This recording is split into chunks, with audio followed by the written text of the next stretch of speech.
Hello student, अपने YouTube channel NCERT skills में आपका स्वागत है। आज की इस वीडियो पर एक बहुत ही महत्वपूर्ण प्रश्न बताने वाला हूं।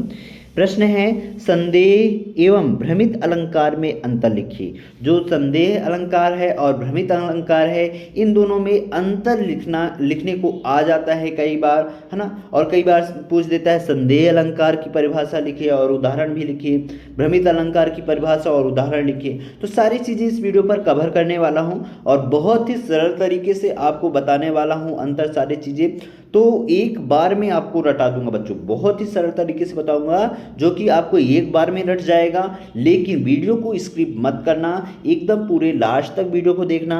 और चैनल को जिन्होंने अभी तक सब्सक्राइब नहीं किया है, सबसे पहले यार चैनल को सब्सक्राइब कर लो, बेल आइकन को प्रेस कर लो और इस वीडियो को जितना हो सके अपने दोस्तों में शेयर करो ताकि उसके पास पहुंच पाए और वो भी अपनी तैयारी कर सके। पहला क्या है, संदेह अलंकार और भ्रमित अलंकार। इस तरीके से आपको अलग अलग पार्ट में लिख लेना, दो मतलब हिस्सा बना करके लिख लेना। तो पहला क्या है, इसमें संदेहवाचक शब्द होती हैं। किसमें संदेहवाचक होती है? संदेह अलंकार में संदेहवाचक शब्द होती हैं। और इसमें भ्रमवाचक शब्द होती हैं। किसमें? भ्रतिमान अलंकार में भ्रमवाचक शब्द होती है, संदेह अलंकार में संदेहवाचक अलंकार होती है, संदेहवाचक शब्द होती हैं। और भ्रतिमान अलंकार में भ्रमवाचक शब्द होती हैं। ठीक, इस तरीके से आपको याद हो गया। संदेह से संदेहवाचक और भ्रतिमान से भ्रमवाचक। ठीक, भ्रतिमान से भ्रमवाचक और संदेह से संदेहवाचक। और दूसरा क्या है, इसमें अनिश्चय की स्थिति बनी रहती है। किसमें अनिश्चय की स्थिति बनी रहती है? संदेहवाचक में अनिश्चय की स्थिति बनी रहती है। जबकि जो भ्रतिमान अलंकार है, इसमें झूठ निश्चित हो जाता है। क्या हो जाता है? झूठ निश्चित हो जाता है। यहाँ पास आप देख सकते हैं, भ्रतिमान अलंकार में इसमें झूठ निश्चित हो जाता है और जो संदेहवाचक है इसमें क्या होता है? अनिश्चित की स्थिति बनी रहती है।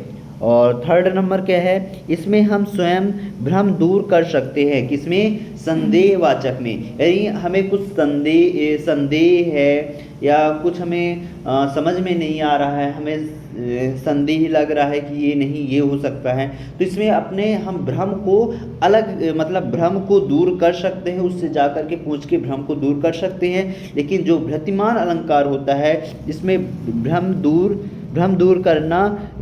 करना संभव नहीं होता है। किसमें? भ्रतिमान अलंकार में हम भ्रम को दूर नहीं कर सकते हैं। यानी हमको एक तरीके से भ्रम हो गया कि ऐसा नहीं, ऐसा हीन है तो ऐसा ही रहेगा, उस भ्रम को दूर नहीं किया जा सकता है। लेकिन जो संदेह है कि नहीं, ये शायद ये है, ये नहीं है, ये हो सकता है, तो लेकिन संदेह को क्या कर सकते हैं? दूर कर सकते हैं। यानी पूछ करके हम दूर कर सकते हैं, भ्रम को दूर कर सकते हैं। लेकिन जो भ्रतिमान अलंकार है उनमें भ्रम को दूर कर पाना संभव नहीं होता है। जैसे एक उदाहरण दे करके मैं आपको बताता हूँ। यहाँ पास उदाहरण है, लक्ष्मी थी या दुर्गा थी या स्वयं वीरता की अवतार। यानी इसमें हम पता लगा सकते हैं, जैसे लक्ष्मी थी या दुर्गा थी या स्वयं वीरता की अवतार। यानी लक्ष्मी और या कि दुर्गा, दोनों में से कोई एक हो सकता है। तो हम जा करके उनसे पूछ सकते हैं कि कौन थी, है ना। स्वयं वीरता की अवतार, इनमें से कौन थी, कौन वीरता की अवतार है? तो दोनों में से हम इसका भ्रम दूर कर सकते हैं, दोनों को पूछ करके। लेकिन जो भ्रतिमान अलंकार है, इसमें समुझी तुम्हें घनश्याम हरि नाच उठे वन में। यानी एक तरीके से हमें भ्रम हो चुका है। तो इसमें क्या है, समझी तुम्हें घनश्याम हरि नाच उठे वन मोर में। यानी घनश्याम तो इसका भ्रम दूर नहीं किया जा सकता है।